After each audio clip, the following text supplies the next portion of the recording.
I see a lot of folks here are interested in magic. And this interest has been rather general for a long time. You may probably remember that in about 87 or 6, there came out a new version of the Holy Bible to be read in churches.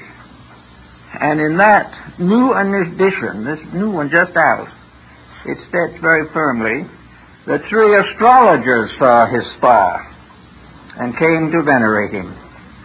Now, this is going to be a blow to somebody, but not much, I don't think. It's really more important to save the civilization than it is to quibble.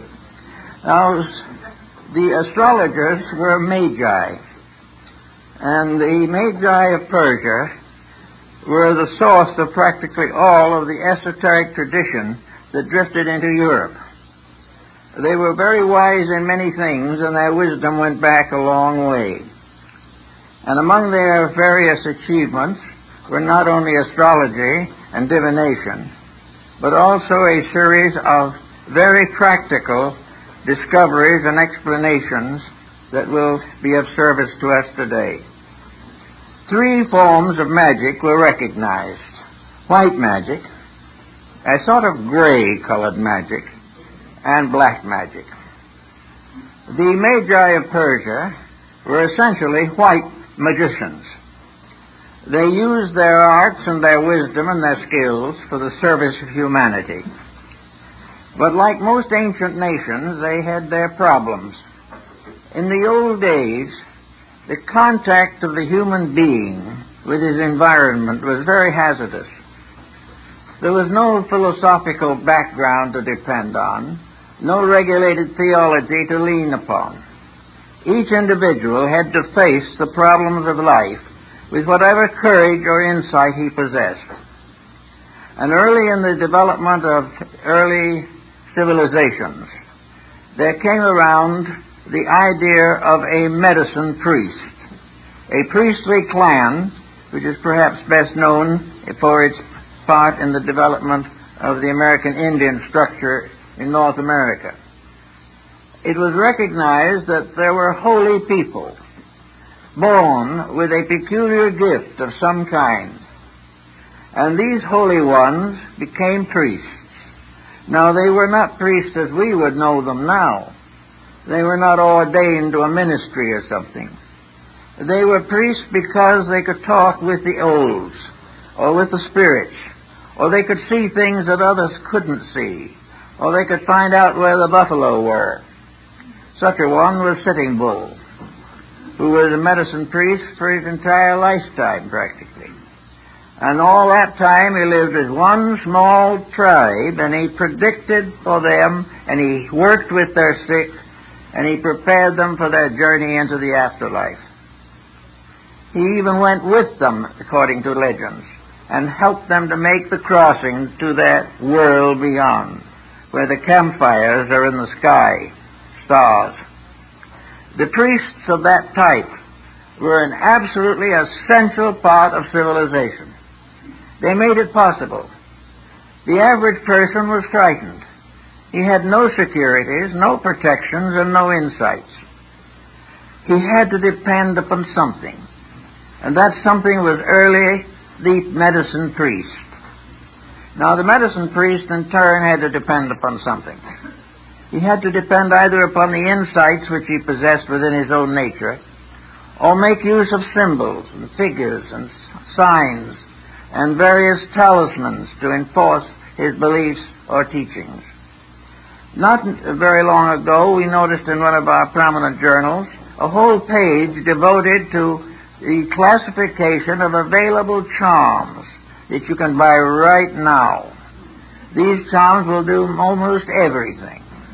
They will help you to face the future, or they will take care of housemaid's need. Whatever you may have, you can get a charm for it. An exposition was made in London, a survey was taken, and 40% of the London school children carried charms with them every day. Now, because we still have the uncertainties, and in these critical times, the uncertainties become more immediate. probably we were never as troubled as we are today, even in primitive times. In those days, we didn't know enough to be troubled as we are now. But we are finding more and more that we are not able to handle the situation. We cannot cope with the skullduggery that is going on in society. And the average person, like the average primitive human being, must seek some solace, some consolation, and some source of inner strength. Out of that came the most interesting of all art, perhaps, fetish art. Art to convey to the individual a certain strength due to its own designs. The Egyptians were masters of fetish art. So were the Gnostics. Most of the Oriental people are strongly developed in it. It is to carry something, have something, say something, know words or formulas by means of which you can meet unexpected emergencies. Now, the attainment of this type of security is, of course, open to considerable psychological speculation. It's very possible that the fact that we believe in the charm gives it an efficacy, that we believe in it and we gain a strength from our believing. We support a weakness in our own nature and are able to face things a little better or a little more securely than we could without this symbolical help. Now, objects around the people of old days were used for making such charms. The turquoise charms of the American and Central American Indians also drifted into Tibet and were used for all types of medical, spiritual, ethical problems. We also noticed another peculiarity. Nothing in its native state is magical. It has to have something done to it so that it becomes something different. And I saw a very good example of that on Navajo Reservation. Two little stones, about the size of a nickel each, were very pretty little stones. The children played with them. But then came the time when something was necessary. A new charm had to be fashioned. So the two little stones were laid one on top of the other, and a loop of rawhide was put around to hold them together. Immediately they were not two little stones anymore. Now they had the power of the olds, the powers of the truths, the powers of the goods. By carrying that little charm around, you gain some kind of spiritual strength or consolation. You were able to face the day with greater bravery. And if it happened that you were going into battle, you felt you had a greater chance of survival. Charms of this kind and fetishes were very, very common in Europe in the days of the great Crusades. There were a great many pilgrims that went to the Far East and Near East in search of religious consolation. All the way along the line there were dangers. And many of these pilgrims wore symbolic forms or figures in their hats to protect them. First they began by using gold or silver medals attached to the hat.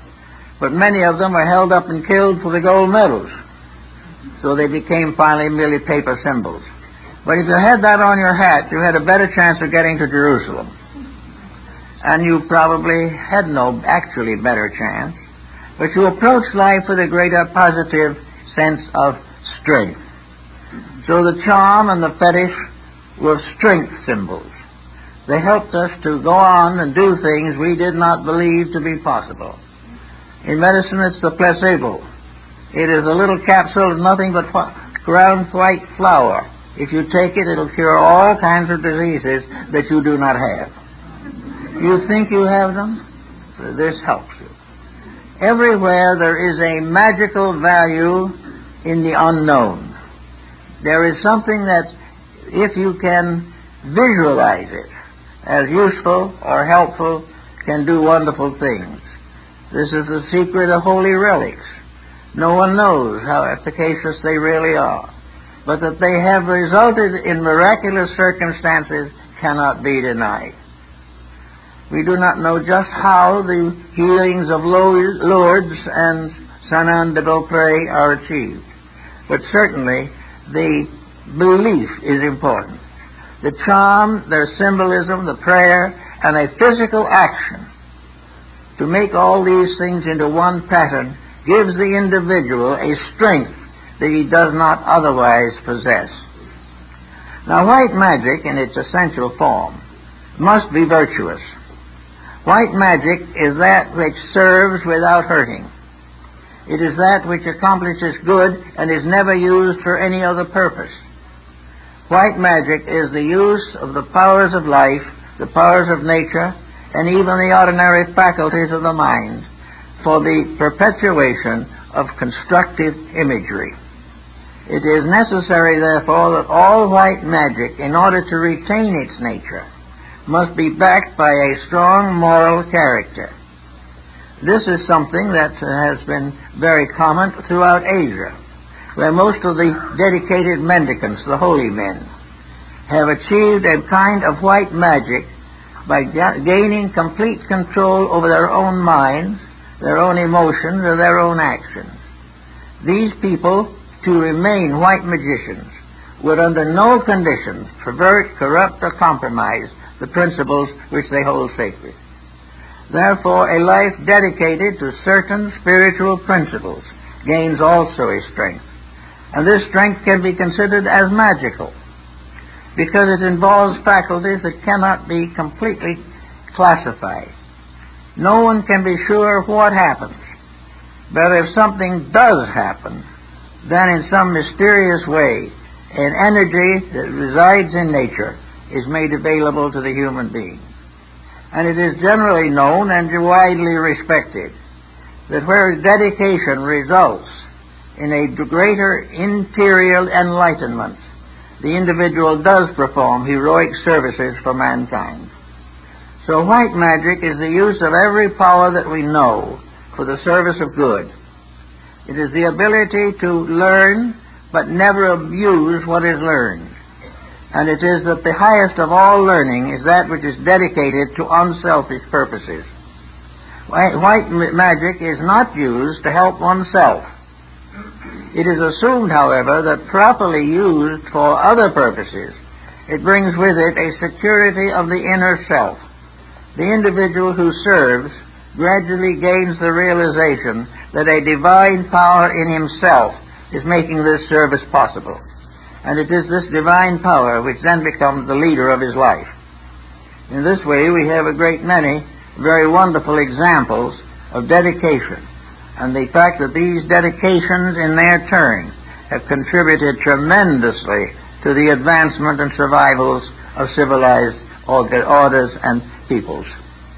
Now, in white magic, therefore, the individual must realize that the principal energy upon which he depends is not his own. The energy is within himself. It is a soul power. It is a divine energy within himself.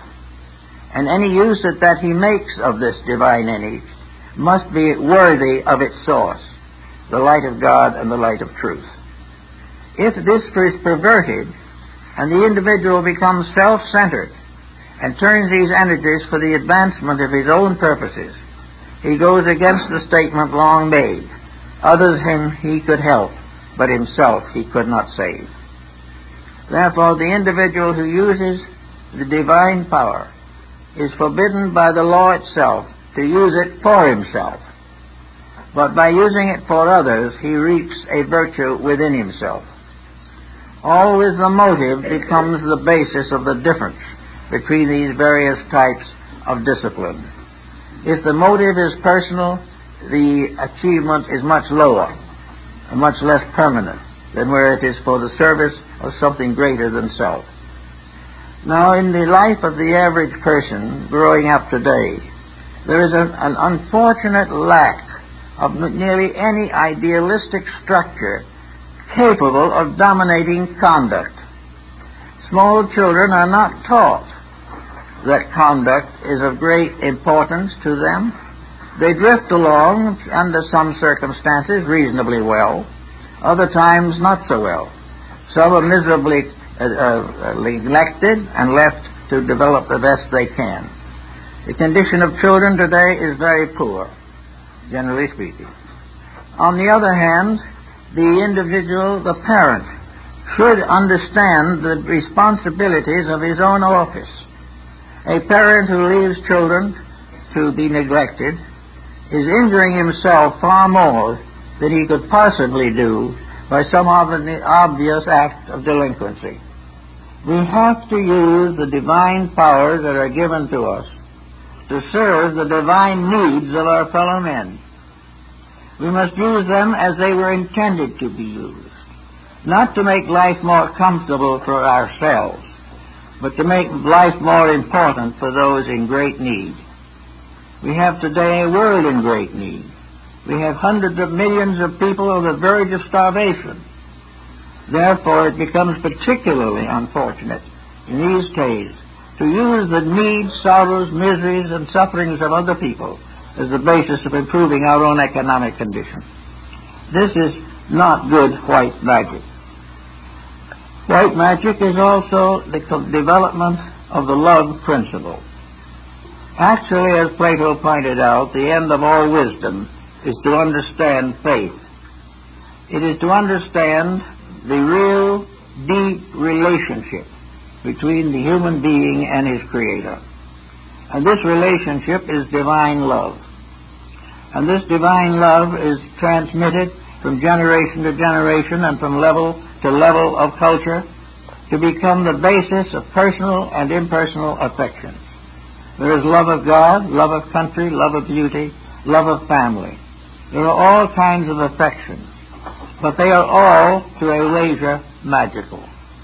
Love is one of the great magical powers because it transforms the individual in whom it is real. When we really love someone, we cannot abuse them, we cannot cheat them, we cannot do things to them which will be to their detriment. Therefore, love carries with it sacrifice for a cause, sacrifice for a loved person, sacrifice for love of God, sacrifice for love of country. Always love is unselfish. And as far as it is unselfish, it is white magic. If it becomes selfish, it turns gray, and if it is selfish enough, it will turn black. But in the normal, proper way of things, it should be just a little off-white. Occasionally, we can be excused for a minor slip into something of a personal nature, maybe a little too much so. But for the benefit of the world in general, a person who loves truly is an asset to his world and is strengthening himself above any discipline that he might take to improve his character. So we have now the basis of white magic: service, sacrifice, and dedication. We have the individual using the power of God for the good of man, using the mysterious resources of the universe to make life happier and safer for those who live with us and for those who come after us. This means that true white magic has to be the result of a considerable internal insight. The individual must really and surely believe that the energies, resources, powers, and integrities that he possesses were given to him to use for a common cause. He is to be better not for his own sake alone, but for the world in which he lives. And if he becomes better, his world immediately improves. There is a mysterious magic here also. The complainer always lives in a poor world. But as he rises above his own limitations and transmutes his own attitudes, he suddenly finds the world is a lot better than he thought it was. Always white magic is the power to see good and to grow and to do things more effectively for the sake of humanity in general. Now we go to the opposite end of this and see what we can do with black magic. Black magic is another factor we've had with us from the time of the Greeks, Romans, Persians, and Hindus. Black magic has always been a source of fear, a source of dread. It has controlled people by terrorizing them. It has controlled individuals by threatening them with psychic forces or for psychic disasters. At one time I knew a case in which an individual was nearly frightened to death because he belonged to an organization which he finally discovered was not what it ought to be, and he asked to resign and decided to resign. and he was told by a member of the organization that if he tried to resign or left them, he would be magically destroyed. He survived it, but it was a bad time for a while. Sorcery is also black magic. In old days, sorcery was often a black magician making a circle in the earth at the crossroads of two main highways, standing in the midst of his circle and invoking spirits with magic charms. Another favorite spot for this type of activity was the local graveyard. It was always assumed that the ghosts and the spirits were available. And most of the ghosts and spirits that appear in the old books are rather unpleasant-looking figures. Some of them are actually rather terrifying if you want to accept them literally. But it is also true that these spirits and these ghostly things were part of a way of controlling people. They were terrorizing many individuals, and even today among primitive people, or semi-primitive people, this terrorizing continues. It is the individual held from the freedom of his own life by fear, by anxiety, by the belief that someone has power to destroy him. Many years ago, in several countries, there was a form of mentalism developed in which individuals took lessons in how to influence other people's thinking.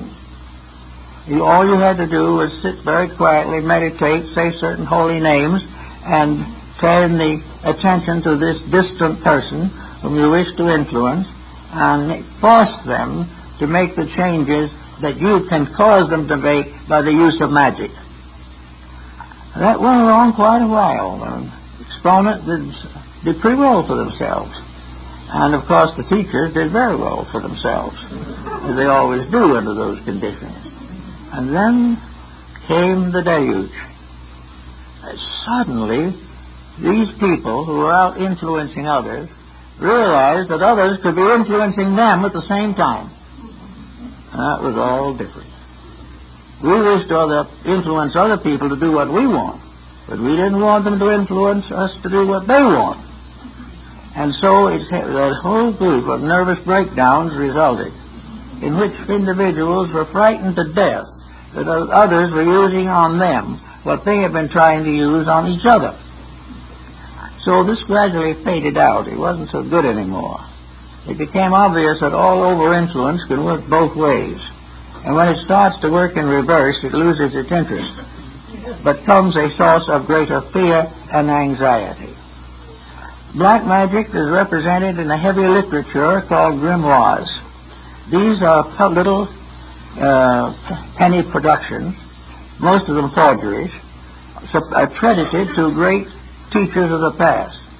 One is the grimoire of St. Augustine, another is the grimoire of St. Thomas Aquinas, then there is a grimoire of Aristotle. All different names of famous people have been put on books made up of funny magical characters that don't spell anything and in languages nobody can read, but we're supposed to carry charms for the control of spirits. And in the black magic societies, it was assumed that there was an infernal equivalent to the divine hierarchy. As there was a god, though there was a devil. As this god was served by all kinds of angels and archangels and thrones and dominations and powers, so the infernal god was served by all forms of evil beings. And one such evil being, of course, is the hero in the Faust story about Mephistopheles. But anyway, these evil spirits became a hierarchy, and lessons were given in it, and in doing these things, and many famous people are believed to have signed pacts with fallen angels to have all the powers of the world for a certain length of time, and then lose their own souls.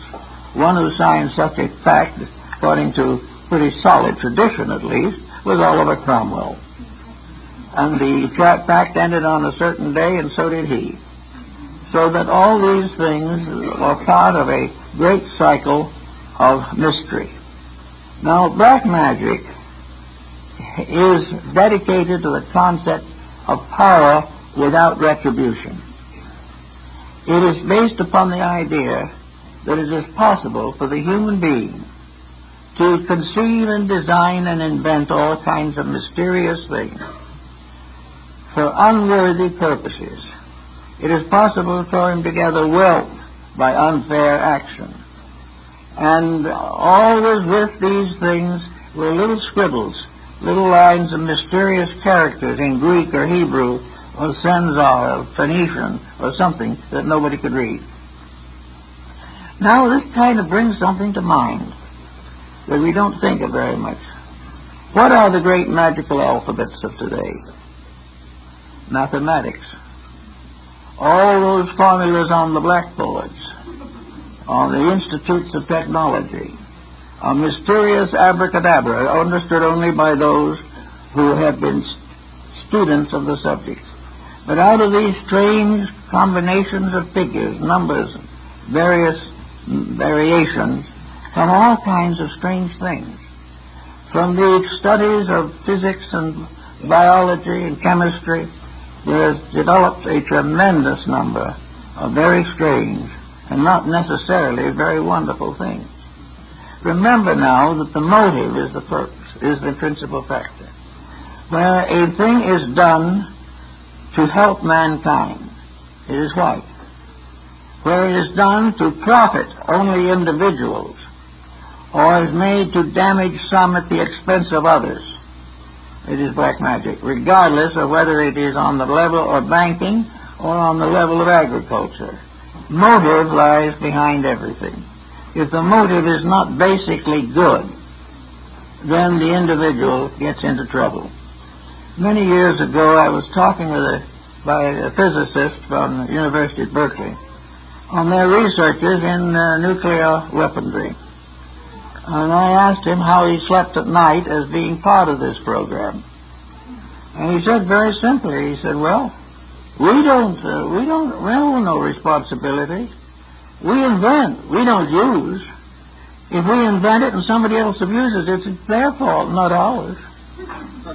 If they want to use it for war instead of for peace, we can't help it. The possibility of preventing it in the first place never occurred to him. But years ago, several prominent physicists retired rather than to go on into the type of armament that is based upon those funny little figures that look almost exactly like some of the magical characters in the black magical books of the Middle Ages.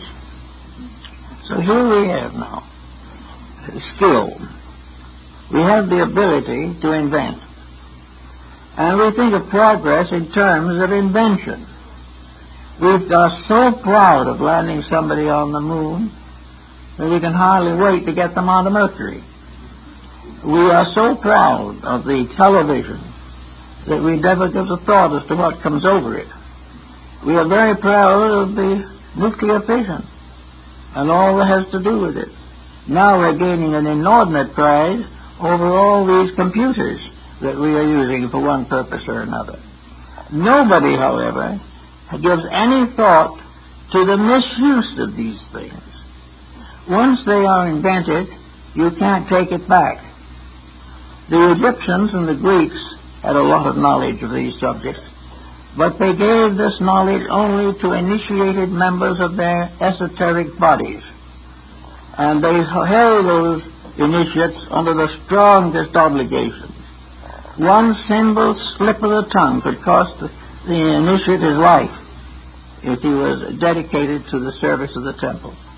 For in antiquity, it wasn't what you discovered, it's how you used it that determined what kind of a person you are. It wasn't the fact that you were famous because you discovered something. You were famous because you contributed to the common good. That it was a better world because you had lived in it. If that's true, you had a right to have a statue in one of the present public buildings. But not simply because you discovered a better weapon with which to kill somebody else. So black magic is the abuse of knowledge, the abuse of the energies of life, the perversion of the principles of science, medicine, law, or religion. Black magic is the use of those values which are divinely available to us. for purposes contrary to the will of God and the need of humanity. And where this happens, there's going to be trouble. There's going to be trouble because you can't break rules without hurting yourself in the long run. So here we now have a world which is largely dominated by the abuse of privilege, energy, and opportunity. We have a world made up of people who do not care what the consequences are. The only thing they want to do is to make an unreasonable profit over what they discover.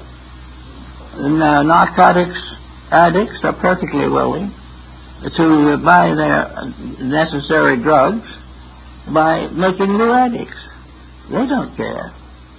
But they're laboring in a universe which is not very kindly to those types of attitudes.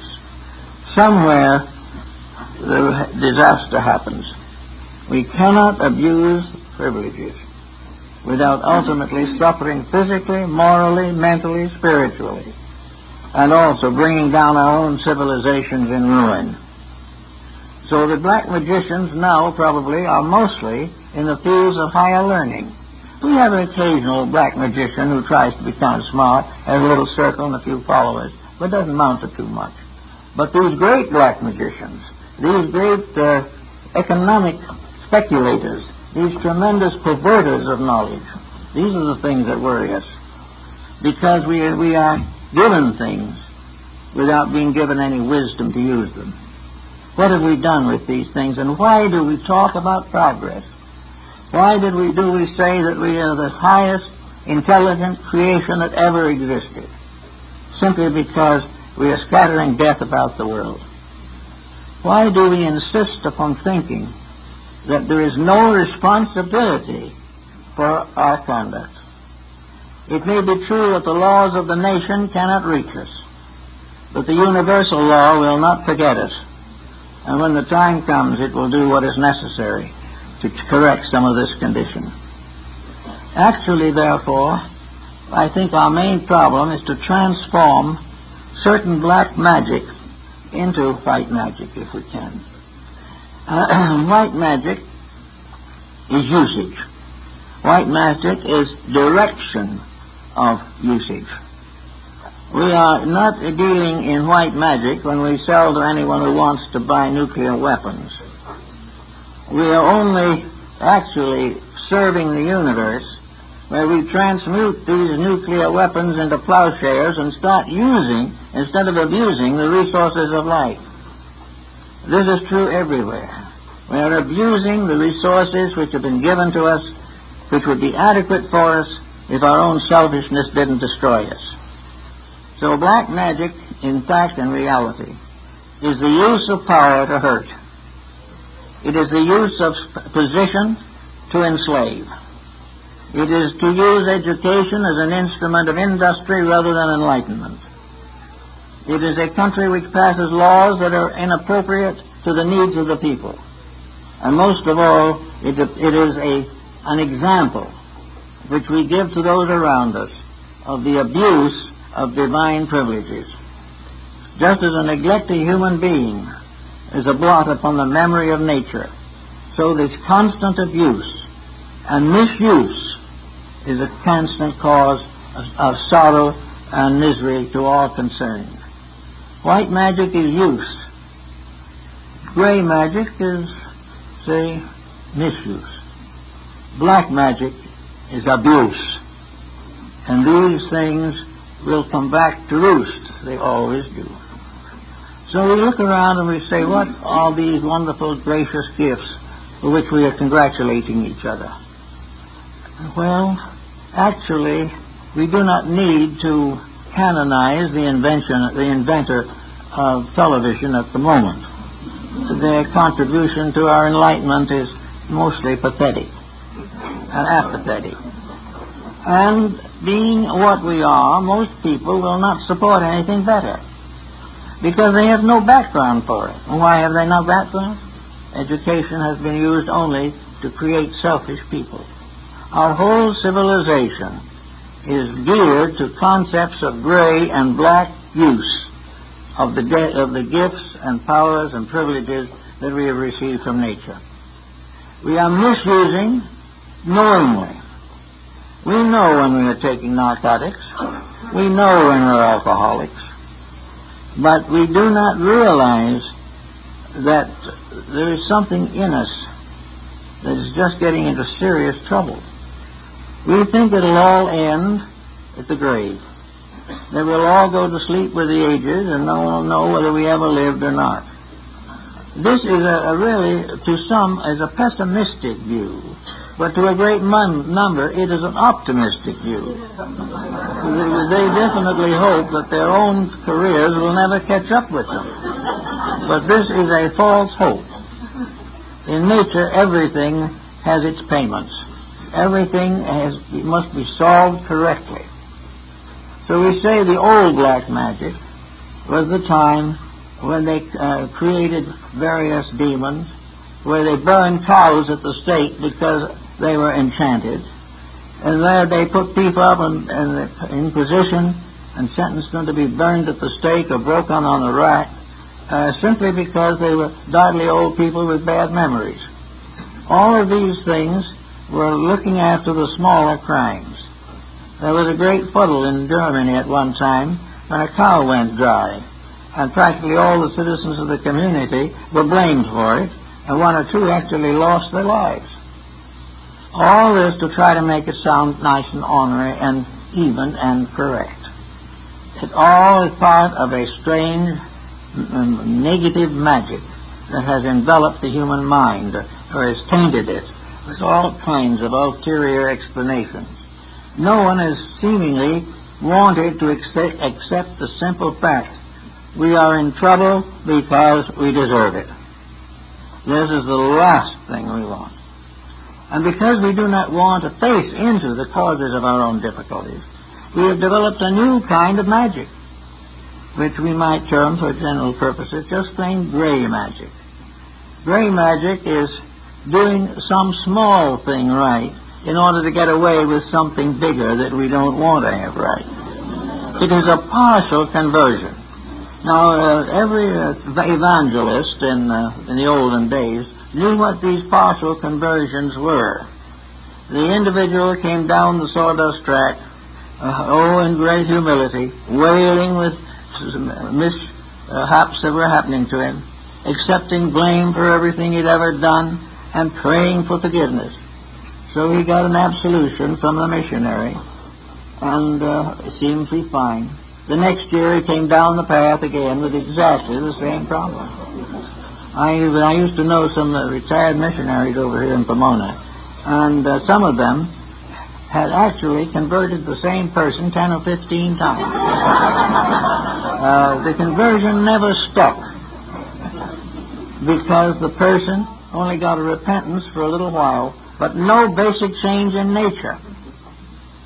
He didn't want to offend God, no. But he didn't think God would mind if he offended everybody else. And he was perfectly qualified to be slack in his labor, to overcharge for his products, to mismanage his home, neglect his children, and increase his bank account. This was all that counted, and that and a good religious life. But there was no good religious life under such circumstances. So the conversions didn't hold. Now there are people all over the world today who are studying various forms of mysticism, metaphysics, idealistic philosophy, Oriental doctrines, and American Indian medicine principles, all kinds of things. And the studies are good. It's not important whether anybody else agrees with us or not. The real problem is, do we really basically do the thing we believe to be right? But as the time goes on, we find that these people do have the same problems as the relapsed sinner has. That they keep right on studying these things. That's right. But using what they learn is a little grimy at times. They keep right on doing the selfish things because they must not allow a spiritual conversion to interfere with a financial career. That's just not possible. If you can make a sharp bargain, you can put a new stained glass window in some church and be regarded as virtuous. but inside of your soul, the truth is always there. The motives behind what we do make for black or white. If the motive is for show, that's wrong. If it's an apology for conduct which is not corrected afterwards, it's wrong. If it's to advance personal position, fame, get into public office, all wrong. And that's why we have such poor public officials, is because the official is judged by his academic standing or his political standing, but not by his moral insights. Unless a person is good, he'll never be a good leader. And a country or a world that depends upon bad people because they are a little smarter will be in trouble to the end. There are laws governing these matters, and these laws are immovable and immutable. So we have to begin to think in our own lives some of these things that constitute magic, the magic of hope, the magic of faith, the magic of love. These are all beautiful things, but if they are perverted, they immediately drop into black magic. The moment selfishness takes over a career, its virtues fade out. The moment the person puts his own advantage first, or tries to use something he knows and possesses to humiliate or humble some other person, all of this is used against him. So they might say, how is it used against him? After all, one of these days he's going to depart, and nobody knows where he came from, and nobody knows where he goes. And for most people, nobody cares. But the individual must prove to himself that he does not survive, or all this thinking is not much good. If there is life after death, and the general consensus of opinion is that it is probable, there are only two ways in which we think of it, either as punishment or as reward. In black magic, the punishment is clearly shown. Every black magician must end by being dumped into the hell of his own devising. Every black magic formula, when its virtues are exhausted or its powers are limited, becomes the beginning of eternal damnation. The black magician doesn't labor from any false understanding. He knows that he's going to be like Faust in the story. He's going to have 20 or 25 years of the good life, and then he's going to be turned over to eternal punishment. Now, this is an interesting thought. Nobody much probably care much about that today. But what about narcotics? The individual who is in drugs is going to have highs and big moments for a few years, and then he's going to become a complete wreck. And no one knows what's going to happen to him after he leaves here. He is doing everything for this one great high. Well, that is very common in black magic. The success of the moment, the wealthy marriage, the big settlement, the tremendous raise of price of values. All these things are the big highs for which nearly everyone works. Nobody seems to pay any attention to the deep lows. When it comes to the low, the individual is assumed to gradually disappear, and we don't hear any more about him. But the old process goes on just the same.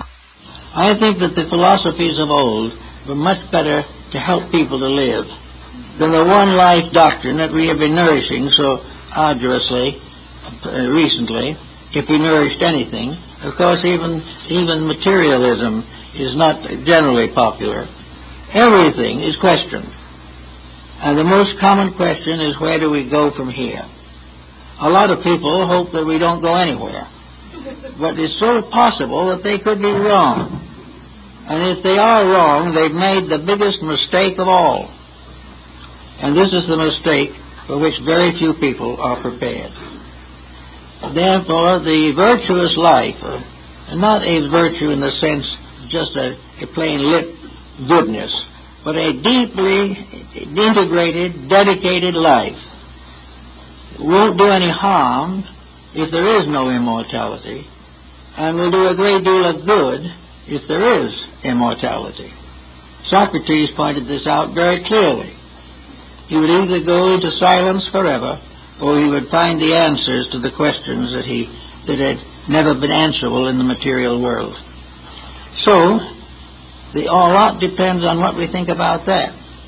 I would say, generally speaking, that the average person is not really in very good condition to pass on with his present attitudes. Something has to be done about them.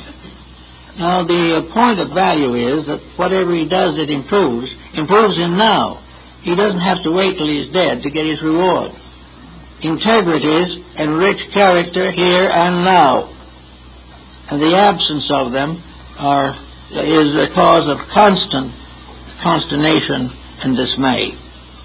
Therefore, white magic is something we should all definitely try to contemplate and cultivate. White magic is the individual using the divine powers bestowed upon him by an infinite life for the glory of that life, for the good of all creatures, and for the fulfillment of the daily purpose of human existence. We are here to do things that are worth doing, and whether we're remembered for them is not important. The thing that is important is the growth we make within ourselves. White magic is the basis of growth, and black magic is the basis of decay. That which neglects to grow falls behind.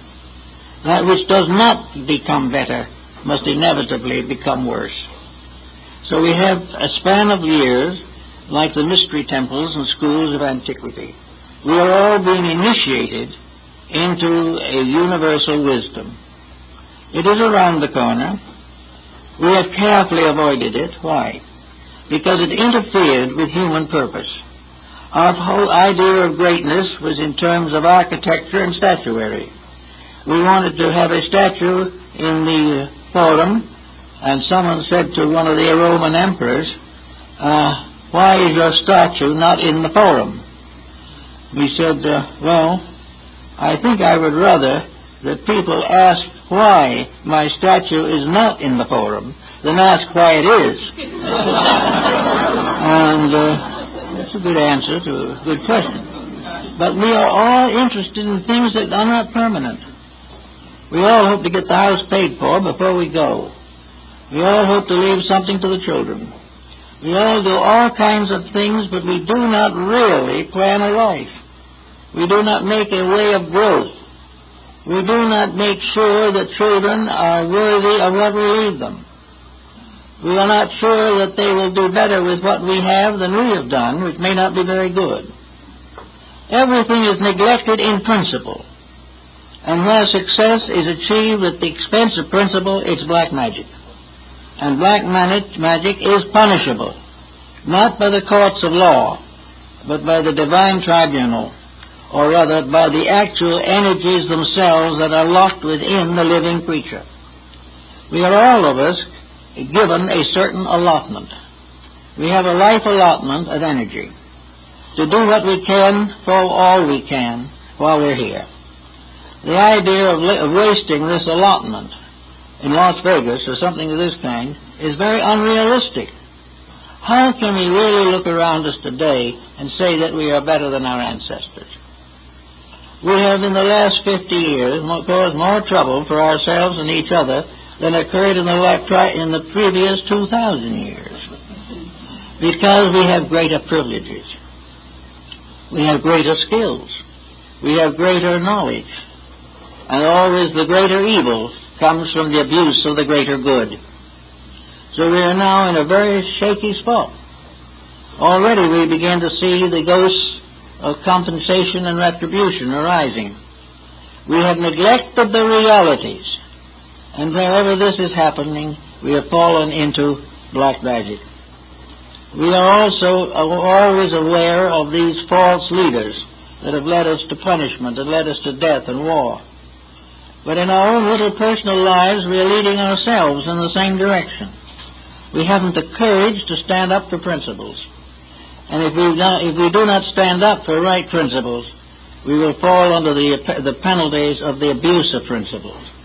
Now, this is not punishment in the ordinary sense of the word. It is not something waiting to hurt us. It is not something that says an eye for an eye or a tooth to a tooth. It is not that at all. Compensation in this case is the inevitable reaction of action. It is the law of energy and motion. It is part of the principle of existence, that as we use, so shall we benefit or lose ground as a result of wrong conduct. We are here with an allotment. If we waste our substances or corrupt them, it is not a God that punishes us. It is the disintegration of our own character that punishes us. It is the fact that we become victims of habits and circumstances that are wrong. The rise of crime in the last 50 years is not necessarily due merely to the fact that the law courts are negligible. The rise of crime is due to the fact that more people are abusing more principles for personal greed. This is the problem. And where are the educators? Why are we so proud of the individual who can speak Mongolian, but have no time to waste on an individual who can make a constructive contribution to society? Why are we so proud of ignorance? Most of our problems today are the consequences of black magic taking over the school system. The school system is now used simply to prepare more people to make the same mistakes we are making. We are supposed to prepare individuals to perpetuate our own greed and our own thoughtlessness and our own perversity. We are creating more dummies.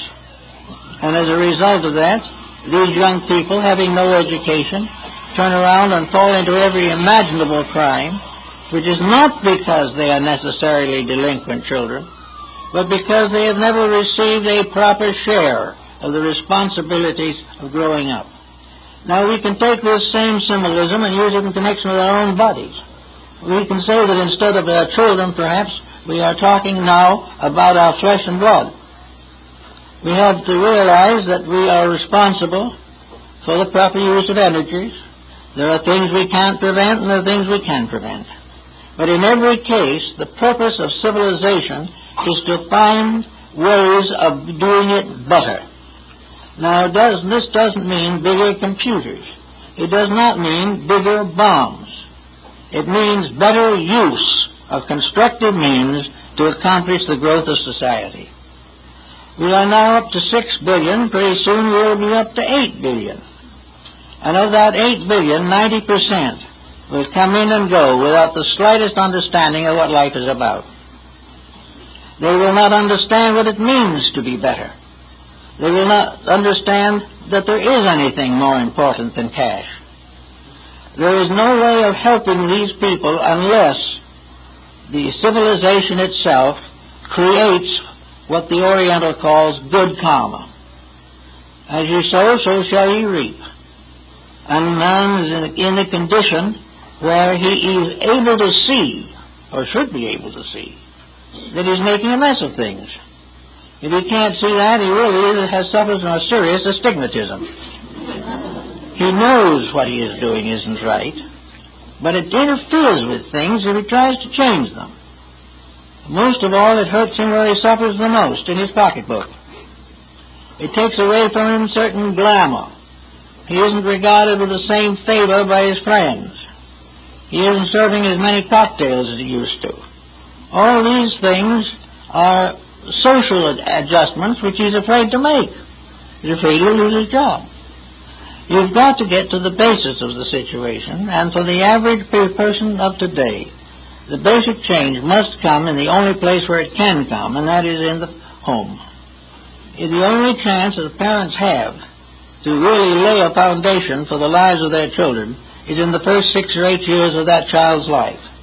If it is neglected up to that point, we have another delinquent on his way to glory. Now, this is a problem you can't legislate. You can't force it. But the problem, as the early educator, Comenius, put it well, that the most important school in the world is at the mother's knee. As the child receives enlightenment and correction in the first years of life, so it will be. Now we're going a little further into this matter. We're beginning to realize that this example goes back beyond birth. That the child begins to take on the world the moment it exists within the mother's womb. That all the habits, attitudes, and ideas of the parents will affect the child long before it is born. This prenatal influence, as it is now generally referred to, is real. And if this prenatal influence could be changed, probably 75% of juvenile delinquency could be cured. But in order to change, the individual has to live a better life before the child is born. Has to have a better consciousness of values when it establishes a family. And all these things interfere with fun. Actually, also, this type of fun interferes with survival. So we have a lot of things to think about in the use of these mysterious psychic forces, energies, these powers which we use in the directing of magic. Magic is nothing but an actually normal process in nature. Everything is magical. The growth of a flower is magical. The singing of a beautiful song is. The creation of a great work of art. All of these things are part of a divine magic. We see that magic in the perfect formation of the wings of a butterfly. We see this in the scene by the riverside. We see it in the moving streams and in the clouds. Everything we look at, there's something beautiful, something wonderful, something significant. And even the adversities of nature are still magnificent. Even though we cannot appreciate all of them, for the most part, we live in a world that is kind to us. Having this type of world, why can't we perpetuate it? Why cannot we continue to build a civilization that is worthy of the material that has been given to us to work with? Why do we have to struggle year after year to get peace between countries or to get peace between gods? Why do we have to fight so hard to use energies which were intended and created for the purpose of contributing to beauty and well-being? Gradually, for some unknown reason, hard to diagnose, we've become supremely selfish. And every selfish person falls into black magic in one way or another. Can't avoid it. Because selfishness puts our personal desires in front of all other considerations in life. And the more we do that, the more trouble we'll be in. So we can say what is gray magic now for just a few minutes. Well, gray magic is a kind of middle distance in which an individual can have a smug sense of righteousness while they're doing wrong. That they are just so perfect they can hardly stand it, but nobody can live with them. Gray magic is the realization of duty, but duty done so painfully that no one wants it done. It is actually the problem of covering a great deal of deficiency by a kind of light glamour of I did my best. I tried hard. And everyone else suffered more than I did while I was trying.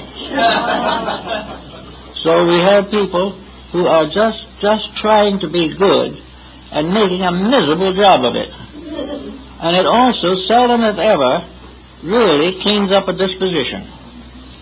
The individual trying so desperately to be good may be the worst critic in society. They're always finding something wrong with others and giving thanks they are not like others. And the others wish they were anything but what they are. So gray magic is covering a deficiency without admitting it, or by passing over it lightly. The individual says, well, I can't be all bad, I pay all my bills, and I don't go in debt, or my wife and I go to church every Sunday.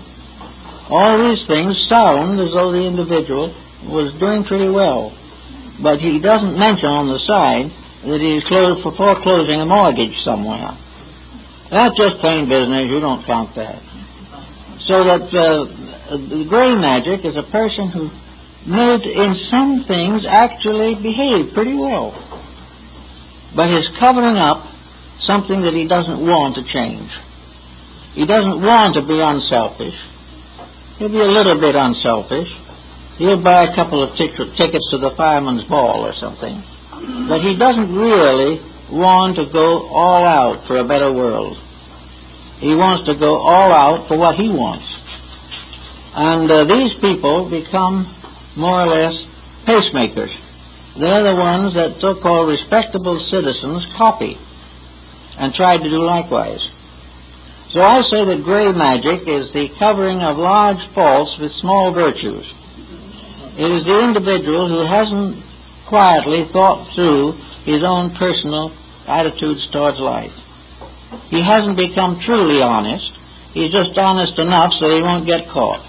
The integrities of things are not what count. It's to be borderline, to get as close to trouble as possible and stay out of it. This type of thing, again, is energy.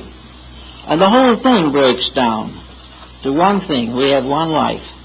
We have one life power. We have one tremendous energy. We have this divinely given spark of divinity within ourselves. We are therefore stewards in the garden. We are servants in the house of the Lord. We have this tremendous gift, the gift of divinity. We are divine. We are just as surely divine as the greatest star of the most distant and remote galaxy. Everything is life, one great life. And that great life is here as available to us and to use with many promises of world peace, better nations, better health, less poverty, less crime, all these things that would come from doing it right. And white magic is nothing but the acceptance of the responsibility of God-given life, and that this responsibility is something we must face and we must fulfill. And sometime we will be weighed in the balance like the Egyptian in the papyrus. We shall be weighed in the balance, and we must be considered and judged to be just, to be right. And we must try in our own lives to manifest these things, because every misuse is an inescapable defect. We never get away with it. It may disappear in a mass of circumstances, and we may never see it again, but it's there. And the only way that we can do that is right is to build up our treasures where thieves cannot take them away. We will end thievery when we are rich in values that nobody can earn except ourselves, and no one can take away from us but our own compromises. So we go back and we see the old-timers. We see the magicians of old. We see the old witch doctors mumbling with their bones. We see the courtly courts of Europe, each with a magician, to attempt to achieve what the Lord of the house wants. We see everywhere a belief, and we are told now that we must be more careful and not have so many superstitions. These superstitions are not good for us. We shouldn't believe in fantastic things like astrology. Astrology is making headlines right at the moment. And you might remember Theodore Roosevelt always had his horoscope on the wall over his desk. All kinds of things like that. And we get worried about this. But we're not worrying as to where the heavy water goes. And we're not worrying properly about what is being done to end various religious confusions. God made one energy, and it's whether a Christian, a Muslim, a Buddhist, a Jew, or a Chinese is embodied in the physical form, but that same one spark of divinity is in every living thing. And regardless of any other thought, that spark of divinity is the basis of a comradeship that can never be broken. It is the basis of an infinite understanding that must come. Maybe not right now, but it's got to come. Because there is only one life. There isn't one life for one sect and another life for another sect, nor is there a God for one sect and another sect. There are 72 names of God, but only one God. Everywhere, we must find these values that are deep enough to rescue us from the small, petty injustices that we constantly wreak upon each other. We've got to find out the facts of life. And where we will pick up a dish of food to eat, this is magic. The digestive system is a mystery we can't solve very easily. We get explanations, but there's still a lot of it we don't understand. We don't understand the life in food. We know it's there. We don't understand why the alchemists, searching for the mystery of the transmutation of metals and elements, finally came to the opinion that Paracelsus held, that the digestive system of the human body is the perfect example of the transmutation of metals. All these things we have. We have all the evidence necessary to solve most of our problems. We won't understand everything, but we would be able to make such improvements as would put a world into existence that we have never thought even possible. But we just drift along, toying with the small circumstances of life, wasting time. We're not educating ourselves. We're not doing anything that we really should be doing. That is, in the majority. A few understand and are working very hard, and it's nice to know that they're increasing in number every day. But they're not a majority as yet. But we are looking forward to a new century in which other things will happen. But in order that they must happen, more people must now and here take on the responsibilities of intelligent living. To make things worthwhile is finally to gain the supreme happiness. A peaceful world in which everyone is doing the thing that he believes, everyone living well with all others, all feuds and jealousies gone, it will bring paradise to earth, and it can be done. But it will only be done when we use the divinity in ourselves to release the God in us into manifestation in the world around us. It is the God in us that must take over the management of our personal lives. And when it does so, it will share this management constructively and properly with the management of all other lives. There is no division of truth, and there is no union of error. The truth can be found always to build and increase and add. Error is forever dividing, separating, and tearing down. We can never bring error together, but we can bring one truth into manifestation. And when we do that, we will have a far better world and a better chance for the peace that we seek for.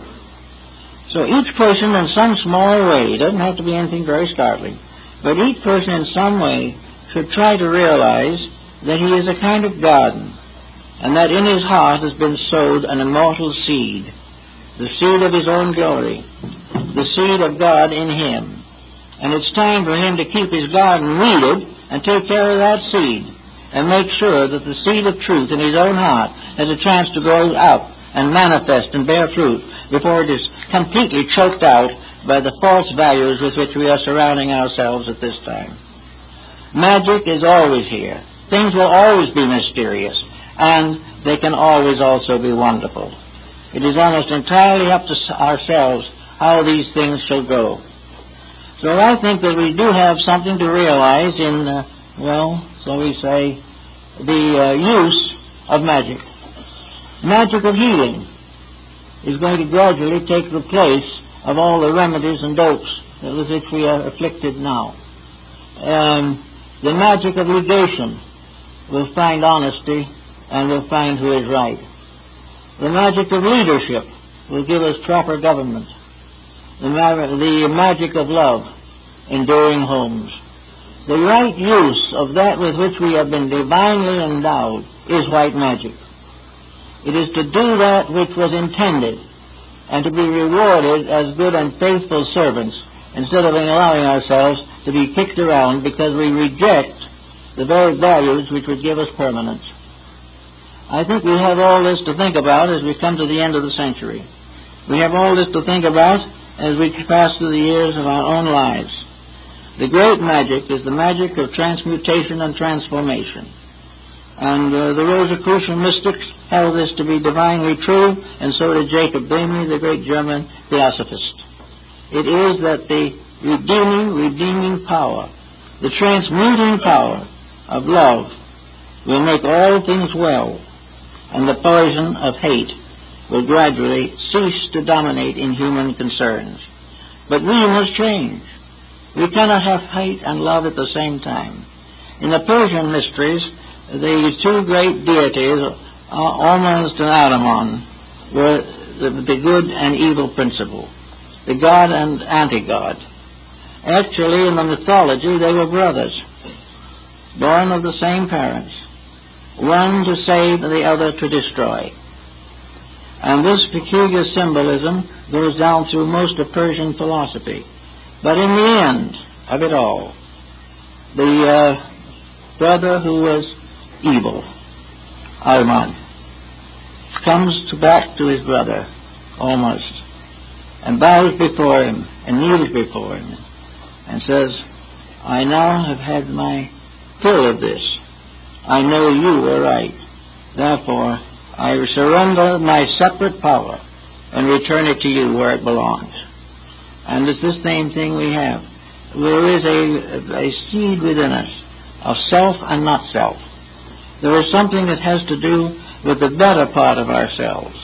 Then there is something that has to do with our appetites and our desires. Ormuzd is the better self. Ahriman is the false self. And after many incarnations and embodiments in which evil tries desperately to destroy good, where the city of Babylon seems to rise triumphantly over the city of God as described by St. Augustine, in the end, all that is wrong comes and bows before all that is right and says there is but one God, and that God is love. And we might as well begin pretty soon to find these things out. We consider ourselves to be educated people. We believe we know a lot, but we do not know enough yet to be truly kind in the big emergencies of life. And we do not know how to keep faith in the little things in which we could, if we only thought a little, improve our lives, strengthen our homes, and reduce many of the difficulties from which we suffer. We could end waste. We could end privation. We could end all these things if we gave the divine spark that ensouls us the right to fulfill its purposes through the personalities which we call ourselves. So with that type of thought in mind, I think maybe we can all be a little bit better magicians in transforming the negatives of life into something beautiful. A wave of the wand and the flower can bloom. And it is up to us to make sure that in our lives and hearts we are faithful servants of the Spirit in us, that internal seed which wants to grow. And until it has a chance to grow, we will never have any peace in our own lives, and nor will we have any peace in the outside world. That which was created in us flows through us into all others. And the Word that was made flesh becomes the Word that is made soul. And as soul it becomes a universal healer, the medicine, the hope of nations. Well, I guess that's it, folks. Now I'd like to